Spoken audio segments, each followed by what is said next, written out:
Alright, so here I am with another hammer strength machine. This is another of their lovely, cleverly named isolateral machines, right? But where each arm moves separately. Now, obviously I've taken the weight off of this again so I can move it.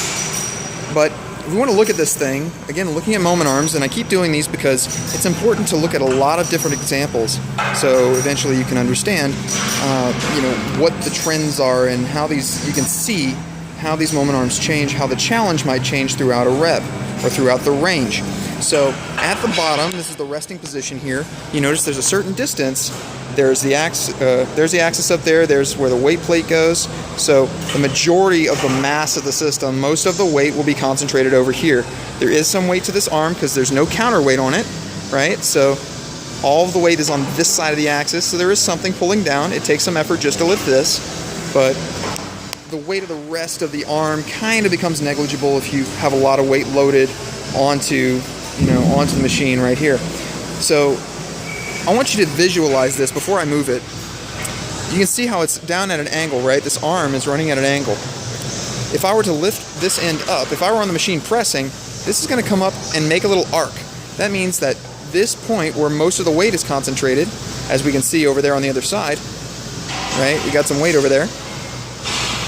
That weight is going to be moving out farther from that axis. So again, that moment arm, that perpendicular distance, right, from here, it's going to get a little wider. So I'm going to show you that, just so you can see.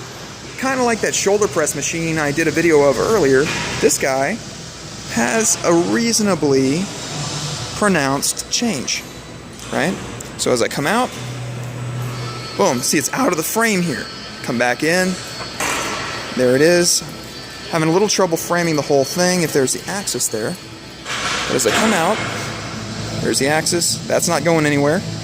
But this weight comes farther out. So just be willing to look at that. Take a moment to examine these machines and how they move and how the weight might move farther out or closer in and how that's going to affect things. Now a quick comment on this. When you're doing a pressing motion, as your hand gets farther out, the elbow starts to straighten out and your arm kind of gets more in front of you and maybe not out to the side as much. Typically, the challenge will decrease if you're using a fixed weight. Well, this weight starts to feel heavier as this arm moves up and out. What's that mean? Well, that means that the external resistance that your body's having to overcome is increasing. And that might be a good thing, because as your arms straighten out, typically, if you're just doing a barbell press or dumbbell press, the weight will feel like it gets lighter. Everybody knows this, right? If you've done a pressing motion, it feels like it's getting easier when you get towards the top of the rep. That's a mechanical reality, just something that occurs. I can do another video soon to explain why that is, but I can't really demonstrate it right now without a partner. But I just wanted to show you that, another machine. This is a chest press or bench press machine. See what it says right there, isolateral bench press, that silly name, right?